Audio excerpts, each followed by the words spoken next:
Hello, everyone, and thanks so much for being here to listen to this podcast, Adventures of the Awakened Heart. My name is Julie Tara, and if you want to learn more about me, you can look in the links below.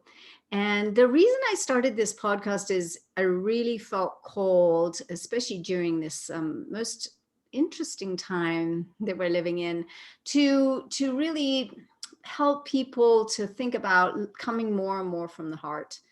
Rather than just the mind, and that I think we're all being asked to do this to really birth a new earth. And so that's the reason I started it, and I'm really excited today. I have a beautiful friend of mine that I adore, Philip Attar, and I'm going to tell you a little bit about Philip, and then we're going to start off. So here we go. Philip Attar is a mindset coach and a heart meditation guide. His practice is centered around mastering flow, a transformative mentorship program designed to help ambitious, high-achieving, conscious entrepreneurs to overcome their blockages and overwhelm that holds them back from their unlimited potential. Philip's practice bridges heart, body, mind, and spirit by holistically combining somatic heart-connecting meditation with the action-oriented approach of mindset coaching. He is committed to helping heart-centered entrepreneurs empower their purpose so they can lead the impactful lives they were born to lead and guide humanity into the new earth to truly live with divinely led mastery. And I will put the links to his website and his Instagram account below so you can find him easily there. So hi, Philip. Thank you so much for joining me today. I'm so excited about this. I'm so excited too. It's been so long connecting to you. So it's just beautiful to connect. I'm really honored and excited to be here. Thank you. Yeah, well, we met at Gaia a while back. You came for the Joe Dispenza workshop at the Gaia Sphere. And the moment I saw you, I was like, who's that guy? I want to interview him, since I was there to be doing interviews. And we just had a great connection, and you were just so fantastic to interview at that time. So it's been a while, and I'm thrilled you're back. And since we met through Gaia, perhaps you could tell us a little bit about what Gaia means to you and being part of that community. It was such a special time. I was there with some friends for Joe Dispenza workshop, and Joe Dispenza's work is just obviously so resonating with so many people. And since I have a similar, it's all the heart practice, right? To expand our hearts, and it's similar work that I do. And he's been such a huge inspiration. I wanted to just visit the workshop, and it was just awesome to be in Colorado and check it out, and to meet you and meet everyone there at Gaia, at the Gaia Sphere. But I've always loved Gaia. Just for, growing up, I never had anything like that. Spiritual, transformative, intelligent, intellectual, scientific, programming, entertainment, knowledge, education. We didn't have that, So now that I know it exists and it's here, and it's really beautiful. So I have a really dear connection to it.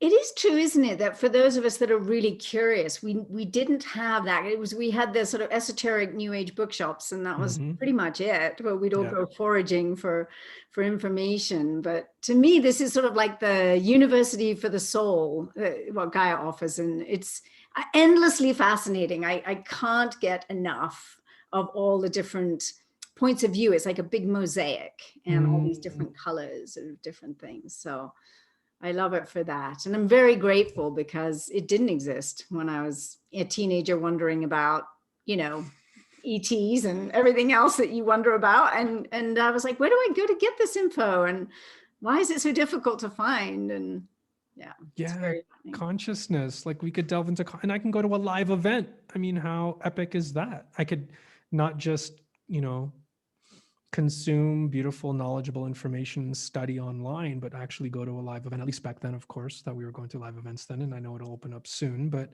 that, it's brilliant. It's just so beautiful. And even the retreats, you guys have retreats with a lot of these teachers. It's awesome. So it's really valuable. I want my nieces and nephews really to kind of dive into it when they're ready. Yeah, we just started opening up the Gaia sphere again, actually. Greg Oh, Braden came, and oh, it was beautiful. fantastic. And Nassim Harriman was there first. And I've been listening on the live, live access where you can listen to it live or later. And so it's just been fabulous. So let's Hmm. talk about your spiritual journey, especially like how did it begin? How long would you say you've been on this awakened journey that you're on now? Oh, geez, spiritual journey. I mean, when I was younger, as a kid, I've always had that kind of kinetic connection to the mysteries, right? To some esoteric teachings.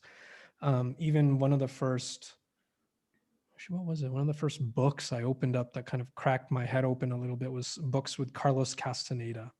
The Fire Within, Journey to Ixtlan, like, and as a kid reading that, I remember a friend gave it to me and I was like, what's this? And I'm like, what's peyote? All this stuff. So I'm like, and I grew up in the suburbs of Canada and very suburban neighborhood where every house is the same. Only difference is the garage might be a different color. Like it's kind of trippy if I look, every time I visit to admit, I'm like, oh, it's like that manufactured landscape.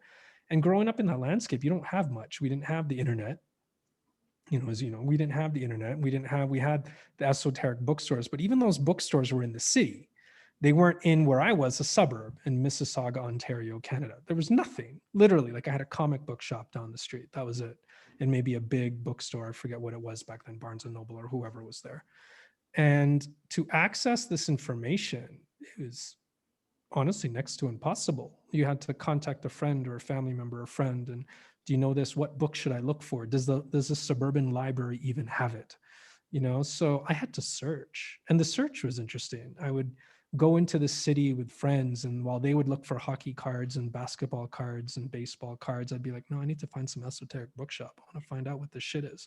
So I I'm like, love this. It's great. so, well, they're like going into like Bloor Street or like I think Queen Street in Toronto, looking for sports memorabilia. I'm like digging in some kind of shadowy shop down a basement, looking at some esoteric text on vibration, and I'm like, what's that? Like, what do you mean vibration? What vibrates and what's resonance? What's frequency? And what does that have to do with my life and emotions and how I live? And so it started at a young age. I'd say And so that the this is you were a curiosity. teenager, is I what. was a young adolescent, Yeah. early teens, early Now this is teen. amazing, Philip, to hear that because we don't know each other that well, but I started with Castaneda's books as a Ah, young teenager, like 14, 15. yeah. And then Eric von Daniken's film came out. And I was in Cambridge, England, where I grew up. And my boyfriend took me, I think I was 15. He took me to see Chariot of the Gods. And I was like, Oh, yeah, sure. Why not? Why doesn't anybody talk about this? yeah. Oh, So it's so amazing that beautiful. we started with Castaneda. And I always think about your spot, like where he talked about going in the forest and finding your Mm. spot. Oh, that was a beautiful scene in my head. I still remember that. It's like to run in a dark forest, pitch black, with your knees up. I think I remember that. And it's Yeah. like to run with that much. I still talk about that with my clients, like to have that much trust and to just feel, to be like, I'm not like trust in God, trust in life force, trust the force, trust yourself, trust your body, and like knees up, just run, run, run. And then, obviously try not to hit anything. But it's like, or even when he talked about, I still remember this assemblage points and that egg of energy, that transfer, the life force that's kind of shaped like an egg, if I remember. And he's Mhm. like, you could pinpoint an assemblage point within all that, and you could transform or transmit part of yourself, personality, identity by moving your attention to a different assemblage point. I think, if I'm getting that correct, that still sticks to me to this day. And even now, thinking of quantum travel, thinking of quantumly aligning with your future, aligning with a different point in your timeline, I'm like, yeah. But back then I had no idea what it meant. I'm like, yeah. That's right. And he was talking all about that. And what I think we both knew was it was very magical, Mm, very, very magical. And now it makes me want to read the books again. yeah. Totally. Like, I'm like, okay, I want to go back there. I've been going back to some of the things I read as a teenager. Like I watched the film 1984 the other day and then Animal Oh, Farm because I was like, I read all those books in my teens and what was all that about? And it's just really fascinating given where we're at right now and yeah. everything's rolling. So let's talk about this term, shall we say, the awakened heart. It's not really a term, but it's a term that I use. What does it mean to you? And how do you see it in the world? And how do you experience that? Hmm. An awakened heart is awakened to more depth of feeling, where we're not living only perceiving external conditions. We're not living only perceiving people, places, work, love, anything that we perceive outside of us. It's like a lot of us, well, this is an understatement. Our whole society is essentially growing up and has grown up disconnected from our heart. We're raised that where everything is literally a physical manifestation. You get a job, you study books, you take in information outside of you, you study with a teacher, you study and you practice work in a method and a skill and a talent, and you go out in the world, out in the world. I'll say that one more time, like out in the world, and you live your life. But it's rarely taught, especially when we grew up and even before, for hundreds of years. And different cultures obviously differ, but from the inside out, to actually like feel first, like, why do we have so many kids going to school and college and then dropping out or finishing thinking, okay, I just wasted 200 grand, what did I do that for? It's like, well, then why did you go? Because society tells you need to. So an awakened heart is awakening to the realization that you are more than your external perceptions. You are, it's not just a heart, you're awakening to an inner feeling that is deep, that is like, oh, I feel this world differently. I see it differently from the inside out.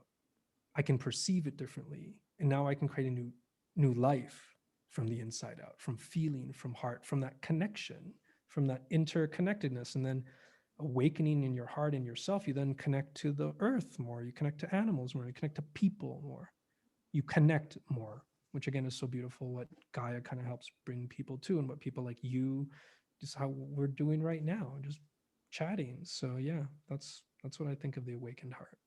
It's very beautiful what you're saying, and I feel like it's a deep level of of intuition that when we feel in like that, we feel, and then the whole body starts to vibrate around the idea that syncs up with where we're meant to go, or who we're meant to meet, Mm. or what we're supposed to do in the next moment. And it's a listening, isn't it? It's just a constant listening to what now, which brings us really into the present moment consistently.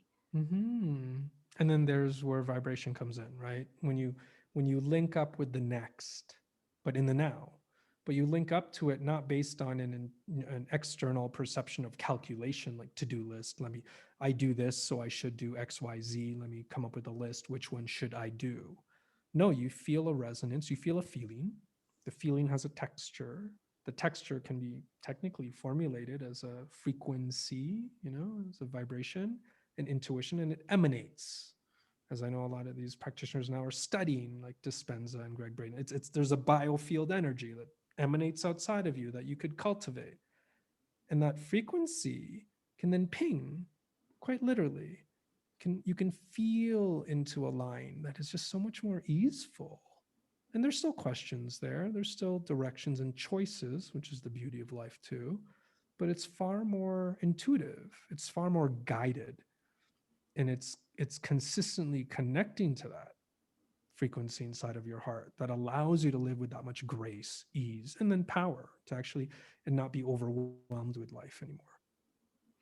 I really love this because it makes me feel as you're speaking that it's a sort of sudden click in or an alignment with our destiny, and we know it, and it's a sort of cleaving to that in a very unattached way. It reminds me when I remember when I was little, when I was 10, and my mother took me through Richmond Park in England. She said, "There's the Royal Ballet School." And I looked down this long pathway, this coachway of trees lining it, and there was this incredible white lodge. And the moment I saw it, I said, "That's my school." Internally, I didn't say it to her, but I just, that's my school. That's where I belong. And I had no idea that people were trying from all over the world to get into the Royal Ballet School and blah, blah, blah. I didn't know any of it. I just knew it was my school. And then by a year later, I was there as a boarder, Ah, 5 years living in that school. because I knew it was my home for that next period of time. It was my destiny. So that's kind of what I'm feeling with what you're saying, is there's this kind of clicking in, like recognition, like yes or no, or maybe yes, but not right this moment. There's alignment. And I love talking about destiny because to me, it's just an algorithm. It's kind of the way I look at destiny. You are born within a certain location, within a certain family, within a certain DNA, and all that comes with conditioning, right? Like ancestral conditioning, your father's conditioning, your mother's conditioning, how they grew up, how they treat you, and how you act and react to life, and how you act and react to your environment, your school, the ballet, etc. So there's technically a pre-described formula for your potential. I talk about this all the time with my clients. There's a formula for your potential. And then people are like, is that limiting? I'm like, well, for example, I'm not going to become a football player. I never was. It just wasn't built in my body, wasn't built in my training, wasn't built in my parents. They didn't instill in me, it wasn't in my genes.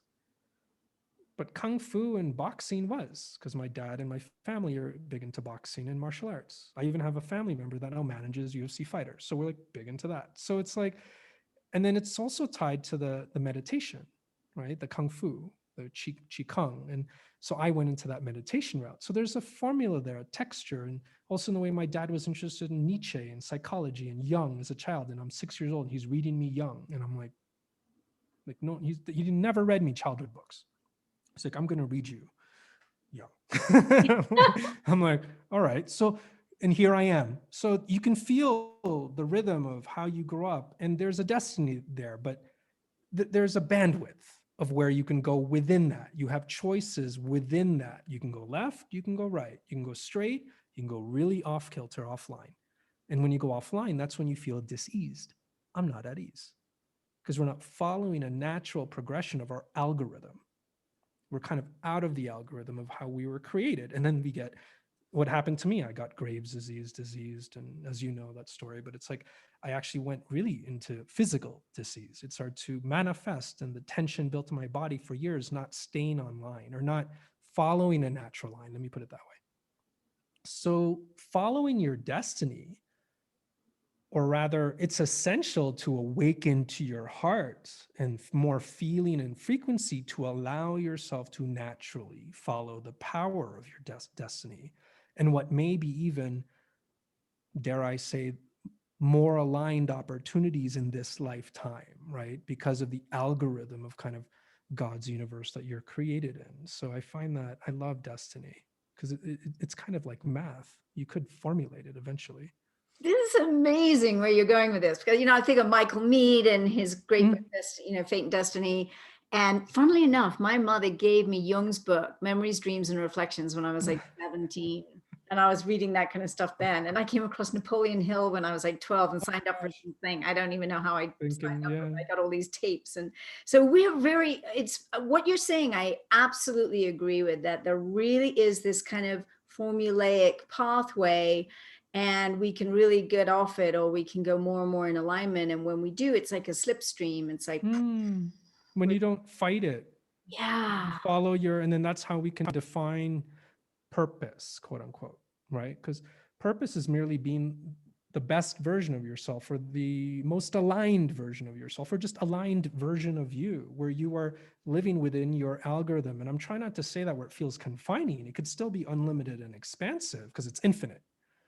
The universe is infinite. So there's so many different ways to express your creativity within your algorithm. It's not bound by one or two different ways. It's so dimensional. It's to feel how many ways you can express yourself, but that's only one human amidst 7 point whatever billion right now, 7.8 billion people on this earth. And let's just say one earth, like one planet, let alone what's happening interdimensionally. I mean, we can get deep into this, right? So it's like, and all of us are different fractals and extensions of life force, of God.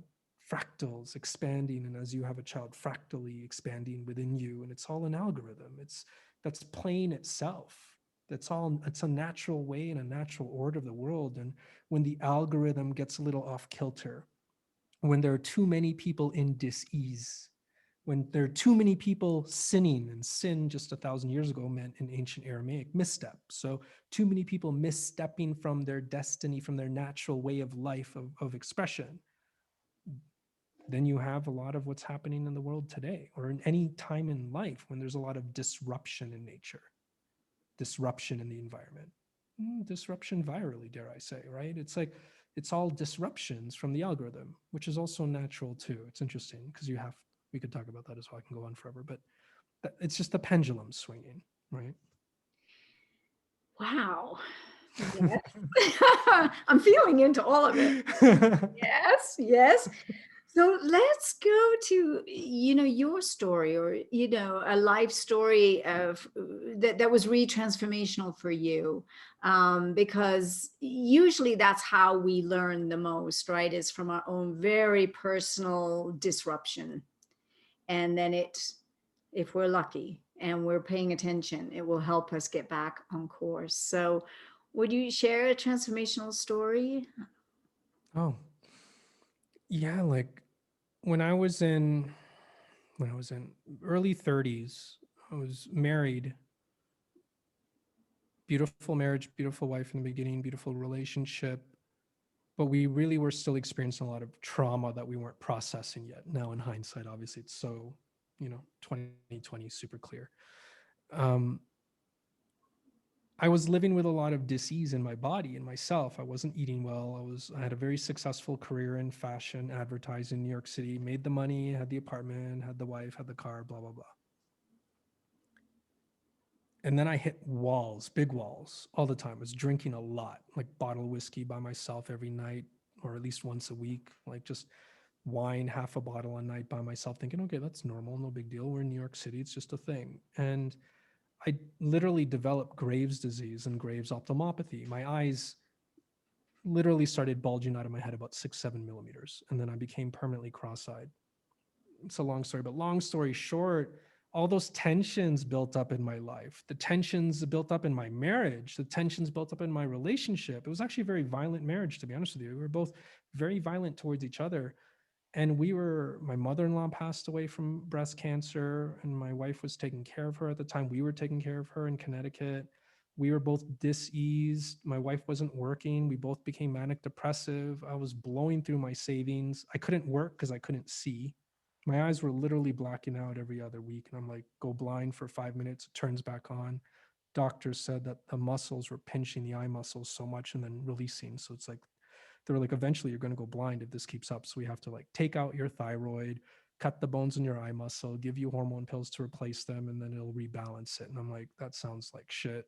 To be honest with you, I literally told my doctor to F off.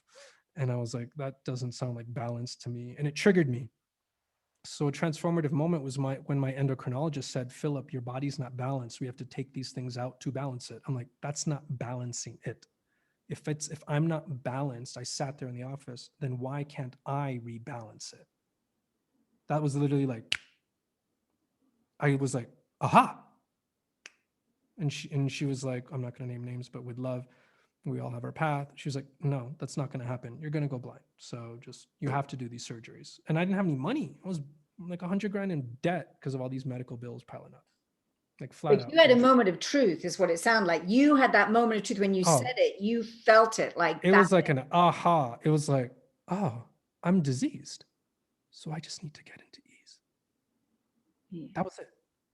It was like I was trying every diet, every pill, every turmeric turmeric does help, but I mean every anti-inflammatory this. I was studying every nutritional book, and they did help, no doubt. And definitely the diet was number one. Like changing my diet and working with Dr. Linda Lancaster, who now I have the milk cleanse with, that changed my life. Just that process of fasting and cleansing the immune system, the body, the gut, the intestines, and doing that twice a year, 4 times a year at that point. That's what really cleansed the body. But the big aha moment after that actually created even greater transformation, the aha moment that I needed to release tension. I was still holding it. Didn't matter how cleanly I was eating. I was still like this. I was still diseased, even though some of the numbers of my Graves were going down. TH, or the thyroid, and T4 or whatnot. And that huge aha. I remember that I took Qigong as a kid, Kung Fu, martial arts. I remember the breathing techniques. I remember all of it to get you into your dantian, your chi, to cultivate chi energy, which also then I studied reduces brain waves, brings your brain into a theta frequency, which you and Gaia obviously teach people. And it's like your theta frequency, then your immune system kicks in, and then it's healing. And that's what meditation does, or the potential of it.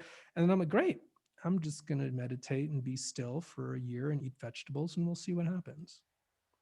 Year and a half later, actually 8 months later, my eyes start to go back. Year and a half later, it's where it is now. And I went back to the doctor, and she was like, how the F did you do that? And I'm like, I meditated and I ate vegetables, and I was committed to consistency every day, hours a day. And not only did it transform my body, and my body entered into a healing state. No gurus, no special, didn't spend money on anything really. I was lit. Like energetically, I was like high. I was lighter. I could perceive more. I could feel more. I could see more. I could hear more. I could just delve into more depth in my psyche and people and things and psychic abilities, because I was just committed to opening up. So your superpowers came online. Open up, superpower, absolutely. And then bing, then I recognized the method. I won't even call it my method. It's God's method. It's release attention. It's what all these teachers teach. We just teach it in a different language. We say different words, but we're all doing the same thing. Release the tension in the body. Find that deep breath. Open up the heart. Expand the heart. Cultivate that heart. Expand it again. Feel the spaciousness in all of it. Dive into God. Dive into life force. Feel the cradle. Great. That's exactly what I do with my clients now. I mean, this really puts you into your full-on destiny mode, really. I mean, because I remember you showing me a photograph of how you were during that time, and I just wanted to weep. And it makes me emotional even right now. How troubling it must have been for you. I can't even imagine how frightening that time period must have been. But you found yourself through it. That's what's so incredible. I mean, even thinking back at it now, I look at that younger Philip, mid-30s. Yeah. But it's all part of the algorithm. So I think of my destiny, and I think of how I grew up with a schizophrenic father on welfare, no money. My mom worked her ass off, God bless her, to make sure we had food on the table, and we weren't on welfare, like borderline. I didn't even have a bedroom till my late teens. Like it was just an apartment, a room. And it was knowing even in my spirit and my higher self now, and connecting now, I'm like, I had to do that. That's the school. How else would I build that much tension to then dive into the truth, to dive into the pattern, to dive into the formula that we all teach, that people like me, Greg Braden talks about, Dispenza, all these teachers, we're all teaching the same thing, but differently, right? To reach different people. But the algorithm, in order for me to get here on my timeline, I needed that. Now, I could have gone on a different timeline. When I was in high school, I remember I had two avenues. My ego wanted to be a designer and creative and artist, and I went that route in fashion. The other side of me wanted to be a psychologist. And I remember those fork in the roads. So I could have gone that route. Maybe I would have gone here too, maybe, but it would have been different. It's a different timeline, a different expression of healing, right? I went a drastic route, I'd say, into disease. But that also, I think the energy of it, the distance of it, created a bit more propulsion. It's interesting because I didn't know that you went into the whole fashion thing at all, but I do remember the moment when I saw you and I was like, he has got it going on. Look at that shirt. Look at that. That's scarf he's wearing. He's like, and I had no idea you had had a life sort of in that vein to some degree. So it is interesting when we have these forks and we make choices. And I remember choosing between ballet and being a professional clarinetist. And I loved the clarinet and I wanted to do it, but I didn't like the idea of being in a dark pit every night. I was like, I need to be in the light, not in the dark. I picked ballet because then I was in the light. Oh, wow. Isn't that funny? So beautiful. So Yeah. metaphorical too. Beautiful. Oh, well, Yeah. yeah, I worked in fashion for like 16 years, 16 years or so. Worked for branding, advertising in New York City, worked for companies like Vogue and Condé Nast and brands like Swarovski, etc. And Interview Magazine, did some gigs. And it's like, yeah, I did that. It was awesome. Super fun, super stressful, super full of ourselves. My ego was way over the roof, I admit. I was absorbed in it all, and it just I got too absorbed. I got diseased from it because I just identified with it too much. Yeah. Wasn't balanced or in harmony, let's say. So when you went through this huge sort of revelation, and suddenly you healed, well, not suddenly, but over this 8-month period and then a year and a half, you healed your situation. How did it transform how you showed up in your life? Did you make a mega shift from the work you were doing to something totally it, different? it was quite a quick shift in hindsight.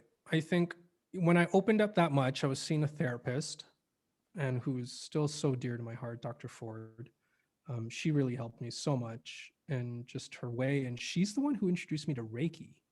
So I was healing now. My eyes were healed. I was trying to process the marriage. We were trying to going through couples therapy so we could get divorced and not be codependent. So it was like just trying to detach was hard. Um, we're both going through so much disease, and we're just trying to separate. So it was a little bit of a, what's an understatement? It was a violent divorce even. It was crazy. So I was seeing a therapist to kind of continue processing that work. And then when my therapist started to see that I was finding a certain balance and didn't quite need her anymore, like cognitive therapy, she did this. She put her hands over her eyes and her ears, and she said, "Have you ever tried Reiki?" And I'm like, "What's that?" It's like, "Reiki? I actually don't know what that is. What is that?" She's like, "Reiki, you should look it up. I have a friend or a practitioner in New Hampshire that you should see." And I'm like, "New Hampshire? I'm not going to go to New Hampshire for. I'm in New York City." I didn't listen to her for maybe, I don't know, months. I can't remember, 6 months, maybe a year. Got in a final huge, massive fight with my wife, and we finally decided to get divorced. And it was just messy that I was like, "Where's that fucking card?" Sorry. I was like, "Where's the card? Where's the card? Where's that practitioner?" I looked her up. I looked her up online. She had an immediate course like the following weekend for to teach Reiki, to get a certificate Reiki 1. And I still didn't know what it was. I'm like, "Okay, I'll rent a little Victorian B&B and hang out in New Hampshire and just have a little, vacation for a weekend, hang out with some people doing Reiki." That changed my life as well. That was a transformative moment, because what it did, what I still define it as Reiki, it allows you an opportunity to dive deeply into that heart frequency. They don't describe it like that, I think, but for me, that's the way I describe it. You dive into potentially that frequency in your heart if you release the tension and trust, and just dive into the trust of it. Trust, just to surrender, and having all these people around you to help emanate that heart frequency, where they can help you and train that elevated frequency or that amplified frequency. That also transformed my life and made me realize what that was. And then I was committed to studying it. So I studied with several Reiki teachers. I committed to learning, well, what is that? It's not just Reiki. That's been around in every culture. It's Ka, it's Chi. It doesn't even matter. It doesn't even have to be called anything. Like, what if we don't call it anything? You're just connecting to your heart. You're amplifying it. You're connecting to the universe, to God, life force. And then that also transformed my life and allowed me to find a deeper connection to the work. Reiki's really gorgeous. I studied Reiki, but I agree with you. I think there are many forms, because in macrobiotics, in my Mhm. early 20s, I studied palm healing, same thing. Same Then I thing. studied therapeutic touch, same thing. It's all the same. And it is exactly about centering the heart and then bringing it forth, and creating that field where someone can heal, not because you heal them, but because you create the field. Exactly, which I think is a really big distinction that needs to be understood. It's not that we're healing people, we're allowing them to dive into an amplified heart frequency where their body biochemically enters into a healing state. The cells start to click, the energy is harmonized, and then the cells and the DNA can do its programmed job within the harmony. You take the friction out of the cell, essentially. That's kind of the way I put it. It's like when you're in disease, your cells are like this, your fist is clamped. And it's like what we're doing in Reiki is allowing you to open it up. Then you amplify what you feel. Biofield increases, body does what it is programmed to do. Boom. Reiki. Boom. Absolutely correct. Boom. And so now I'm thinking as well, I'm feeling it really as you're speaking. How then does this look? Because my next question for you is about the heart vision, your heart vision for the world. And I'm feeling like that's kind of the place we all need to go to. 100%. It's all, my work has since then centered around the heart. I call myself a mindset coach and heart meditation guide. Almost even recently, I'm like, I'll take the mindset coach out. I don't even coach my clients anymore. Honestly, I work with them for 12 weeks, barely coach them. Every time they have a problem, we dive into the heart. I teach them how to kinesthetically actually do it. Amplify your heart, dive in, release tension in the cells, how to do that. And it's infinite. When you think you've hit like, oh my God, it's God, life force, it's awesome. The next week it's like, holy shit, it's like, I'm like, yeah, keep going. And how to control it, how to manipulate it. It's your energy, how to surrender to it, how to let it lead. You follow, how to surrender into the algorithm and frequency of your life. So it's hard. Even now, what I've done is, now that I've cultivated that practice with my clients for all these years since then, it's actually perfect timing. Now you say like, what is the vision for the world? Literally on Monday, I'm launching a new program for more people, because instead of working me and my private clients, which is a bit, there's only so many people I can work with there, obviously. This is for everyone. I've cultivated that heart frequency, that process that I've done with thousands of clients now. I'm like, great. Now let's share it with tens of thousands. Let's teach it what kids should learn. It's the nature of prayer. It's the nature, even deeper than meditation. This is more of a somatic kind of kinesthetic feeling in your body to cultivate. The heart frequency, what heart math studies, what Dispenza teaches and studies, what we all are studying and teaching, same thing. So it's just teaching my vision for the world, teaching that heart connected frequency, how to connect, how to surrender, how to release tension, how to amplify, how to follow it. That's it. Whatever you want to call it. God, Allah, life force, Ka, energy, universe. Doesn't even matter. It's just language. But how to actually connect to it and feel it. That's it. Totally. I mean, I feel like ultimately this is really just one divine heart, and we're all part of it. We're all it. And it doesn't have to be that complicated. I think No. it doesn't have to have anything attached to it. Even the more I teach all these years, the more I take my modules and my online program away from my clients. I'm like, don't even listen to it. Just do the heart work. What question do you have? Do the heart work. They call me, they need an emergency session. I'm just guiding you into your heart. it's just that. Out of all the teachings and hundreds of hours of stuff I've recorded or done or taught over the years, right now, I could say honestly, if I took it all away, just connect to your heart. You'll find your way. You'll connect to your algorithm. You'll connect to your destiny. You'll answer your own questions. You'll dive into your own power. You'll amplify your power. You'll instill confidence. You'll follow your intuition. You'll grow your intuition, and then beautiful. Enjoy life. And don't you feel that everyone knows it when you're there? They just feel it on the street, out in nature. When you're in nature and the wild animals just come to you, it's because you're free. It's just there you are. You're in that place. They know they're completely safe. There's nothing to be afraid of at all. In fact, there's no distance. There's no disconnect. It's the oneness. And children know it. Little babies know it. Little toddlers know it. We write about it. Snow White, I mean, the birds coming to her because of her kind, soft heart. You know what I mean? She was the connected, loving one amidst all of her sisters or something, right? It's like all these, it's like instilled in stories. And even it's a little extreme, of course, but the way evil, quote unquote, people are like 101 Dalmatians with, I forget. Cruella de Vil. Cruella de Vil, when you're diseased, or the witches who are diseased or have had even some of the stories of like a lost love is how they went off into the woods and found some madness within themselves, and their hair gets big and their eyes get big. And again, it's, we could link it even biochemically to what they're extremely illustrating, yes, but it's illustrating the disease in a human and the love that connects to animals. There's a little, like, it's the pendulum of life, right? The frequency of either or. So it's in the stories in children's books. The magic is all there.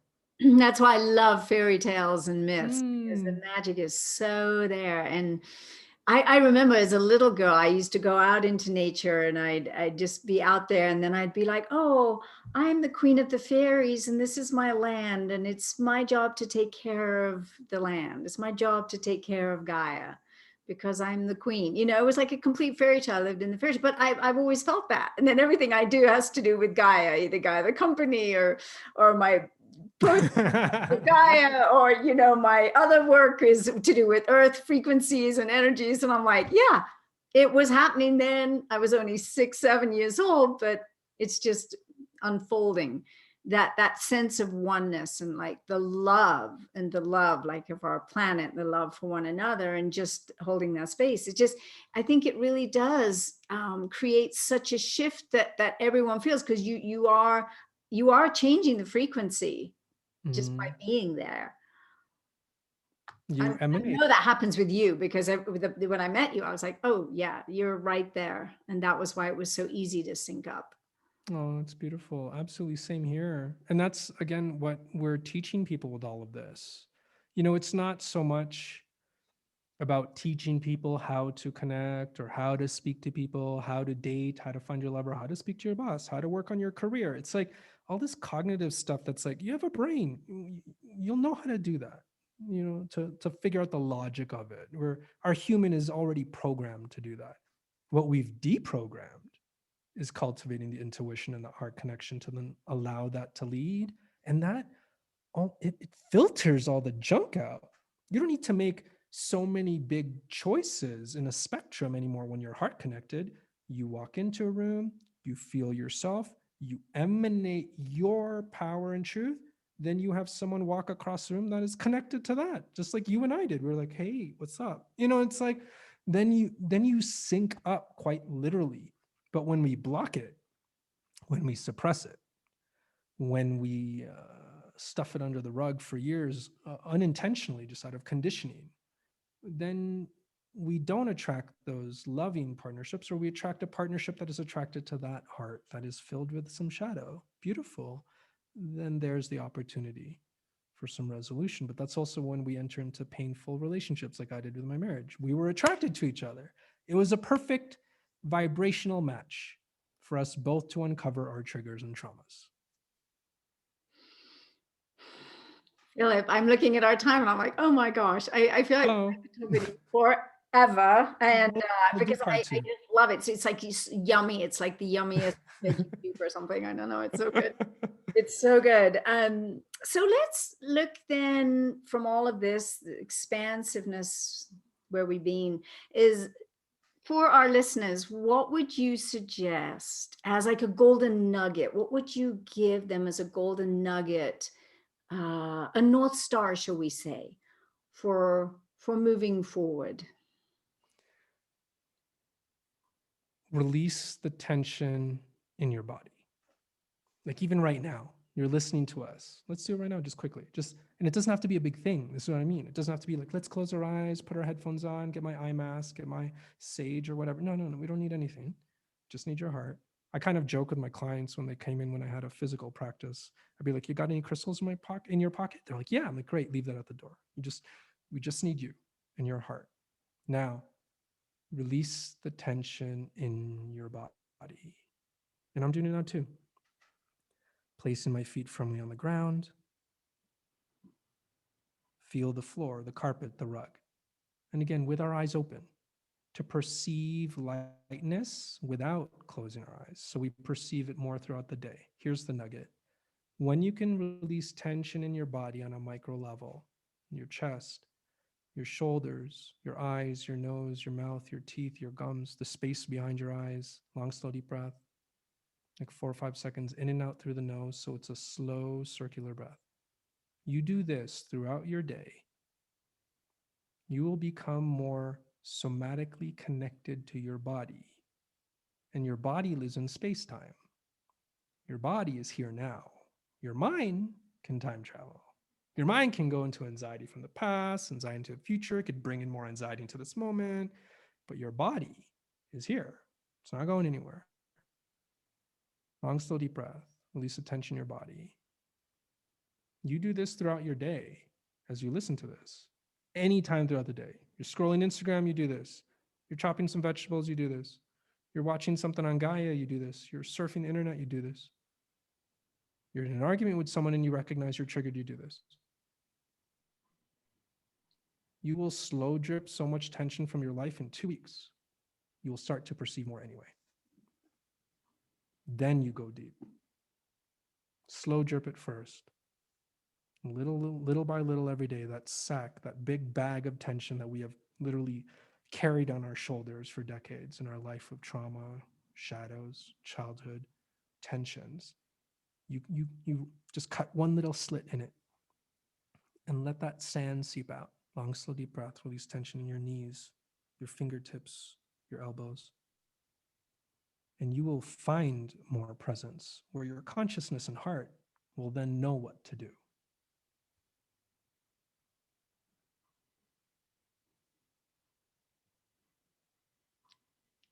It's perfect. I can feel it. I can feel it.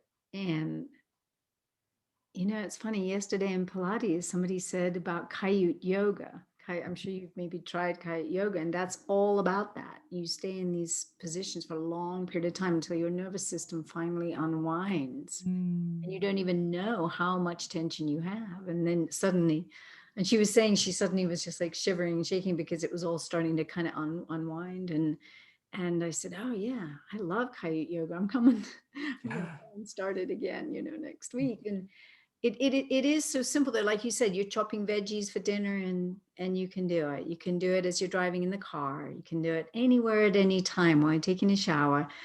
And it is just brings us back to the present moment in an open and relaxed state.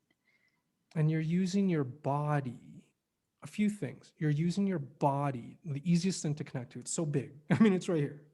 You're using your body, something that you're familiar with. This is not an esoteric teaching that you might get lost in. You do not need an appointment to do this. You do not need to wait to meditate to do this, which is also one of the things that I think trip most people out. Oh, I don't have 40 minutes. I don't have 20 minutes. I don't even have 10 minutes in the morning. I got children. I get it. Do this throughout your day. Then you will find the time because it feels so damn good. It's another, I won't even call it meditation, a practice I do with my clients, similar to that yoga, but we don't do any poses, is for 1 hour. We have a session, we do nothing. And I tell them to schedule it in their calendar. And I challenge anyone to do this right now. DM me if you do this or comment on my Instagram. You can like talk about it. Do nothing for 1 hour. Put it in your calendar. And I mean, sit, get a blanket, some light tea, no big caffeine, water. Don't do anything. Don't write, don't journal, don't meditate. No special breathing, no mantras, just observe. You will let the dust settle in 1 hour so much, you will dive into luxury. You'll dive into the feeling of it because you're telling your body and your nervous system, I'm not being chased by a lion. I am fed. I am sheltered. I need and want for nothing. And your body will chemically respond with dopamine. You'll get so damn high in 1 hour and so connected by just doing that. It's one of my favorite practices. There's another nugget. I love this. I love this. When you said dive into luxury, I was like, I got to write a poem about it. Dive. Seriously, there's nothing more luxurious than time. And to feel that you don't even need to write an email in this business culture, capitalistic corporate culture, come on. You sit there for an hour, you do nothing. You don't need to feed your children. You don't need to do anything. You don't need to listen to me or you. You just have you and your consciousness, your heart, and your environment. Eyes open. 1 hour. Try it. Let me know how it goes. I love it, Philip. I am. I'm going to do it. I want to do it. I think maybe the next hour. Oh, fantastic. I absolutely just adore you, and I love this conversation so much. It's so rich. It's just a real blessing to know you. I have to say, you're one of the most special people that I know, and I don't even know you very well, but I feel like I do know you so well. Mm, same. I mean, it's when you have, we're like the concave to the convex, the yin to the yang. We just fit, right? And that's what's so beautiful about having and cultivating. I think both of us are just so committed to an awakened heart. And even in our shadows, we both deal with shit, I'm sure, and God knows I do. But that's the fun, that's the work. And it's not even work, that's just life. That's just life. That's just the journey. And it's an honor to be here with you, honestly. I don't take many podcast interviews or conversations often because I really want to feel a connection. I really do. Like, I don't just want to like talk about shit and be like, oh yeah, okay, blah blah blah. What'd you do? And I'm like, no. Do we have a connection? Can we cultivate that first? Can we grow it organically? And it's beautiful to have that with you. So I have no doubt you and I will know each other for life, very long And time. ever on, beyond, beyond. We Exactly. probably did before. Oh, there's no doubt, no doubt, no doubt. Thank you so much, Philip. Thank you for this time with me. It's really a treasure to be with you. And thank you to everybody who's listening to this podcast, Adventures of the Awakened Heart. Please connect with the links below. I'll put them in the description. I'll talk about Philip. I'll put his links. Join the Gaia community. I think you're going to love this community. It's a really awakened heart community. And we feel blessed to be part of it. And we'd love you to join us. So thank you so much. Blessings to you, Philip. Have a gorgeous rest of your day. And we'll talk soon. Bye Thank for now. you. Bye. Bye.